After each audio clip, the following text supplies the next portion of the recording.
ഇന്ന് കറി വെക്കാൻ പോകുന്നു ബീഫ് കറി. അതിന് വേണ്ട ഇഞ്ചി വെളുത്തുള്ളിയും അരച്ച് പേസ്റ്റാക്കാനുള്ളതാണ് ഇരിക്കുന്നത്. ഇറച്ചിക്ക് പുരട്ടി വെക്കാൻ, ബീഫിന് പുരട്ടി വെക്കാൻ വേണ്ട 2 സ്പൂൺ മുളക് പൊടി, 1.5 സ്പൂൺ മസാലപ്പൊടി, മഞ്ഞൾപ്പൊടി, ഉപ്പ്, ചെറുനാരങ്ങയുടെ പകുതി പുരട്ടാനുള്ള. പുരട്ടി കഴിഞ്ഞ് എടുത്ത് വെച്ച മുളക് പൊടി, മഞ്ഞൾപ്പൊടി, മസാലപ്പൊടി, ഉപ്പ് എല്ലാം കൂടി ചേർത്ത് ഒരു ചെറുനാരങ്ങ നീരും കൂടി ചേർത്ത് പുരട്ടി വെച്ചിട്ട് അരമണിക്കൂറായി.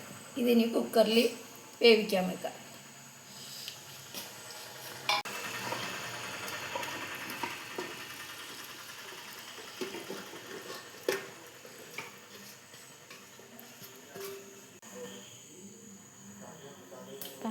ഇതിലൊരു ചെറിയ കഷ്ണം പപ്പരങ്ങ കൂടി ചേർക്കണം. ഇതിനൊരു മയം കിട്ടാൻ വേണ്ടിയിട്ട് പപ്പരങ്ങ അതും കൂടി ഇതും കൂടെ പുരട്ടി വേവിക്കാൻ വയ്ക്കും. ആ പുരട്ടിയ മുളക് പൊടി മയക്കി അതിൻ്റെ ശകലം വെള്ളം ചേർത്തിട്ടുണ്ട്. ചെറിയ 3 സവോള, 4-5 പച്ചമുളക്, കുറച്ച് ഒരു വലിയ കഷ്ണം ഇഞ്ചി, പിന്നെ ഒരു കപ്പ് ചെറിയ ഉള്ളി. ഇത്ര നമുക്ക് വഴറ്റിയെടുക്കാം. അതിനുശേഷം വെന്ത ഇറച്ചി ചേർക്കാം. 4-5 സ്പൂൺ വെളിച്ചെണ്ണ ഒഴിച്ചിട്ടുണ്ട്. 2 കടുകിട്ട് ഇഞ്ചി,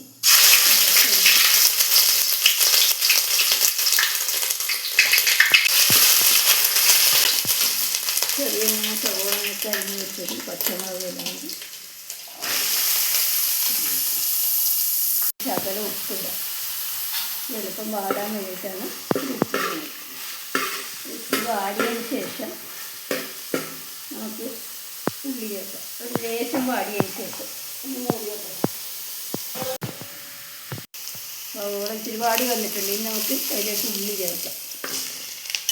ഇളക്കി ഒന്ന് മൂടി വെക്കാതും പാകത്തെ വാടിയതിന് ശേഷം കൂടെ നല്ലപോലെ വാടിയിട്ടുണ്ട്. ഇനി അതിലേക്ക് 2 ചെറിയ തക്കാളി കൂടി വാടി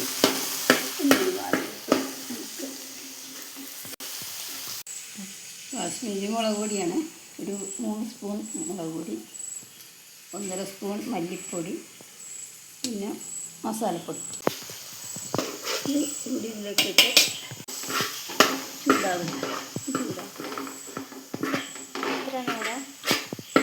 ഒരു 2 മിനിറ്റ് ചൂടായതിന് ശേഷം നമുക്ക്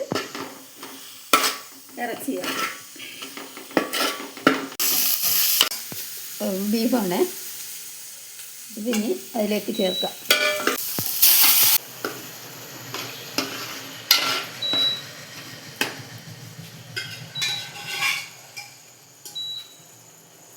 ഗ്ലാസ് കൂടി ഇതിലേക്ക് ചേർക്കും.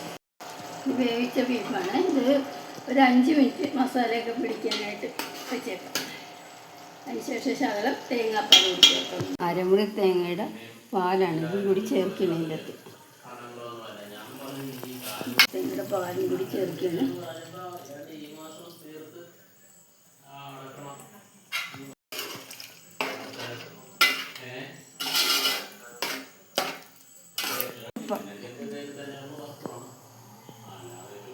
സ്വല്പം ഗരം മസാലപ്പൊടി കൂടി ചേർക്കണം. ഇച്ചിരി മല്ലിയില കൂടി ചേർക്കാം. ശകലം തിളച്ച് വന്നിട്ടുണ്ടെങ്കിൽ ശകലം മല്ലിയില കൂടി ചേർക്കാം.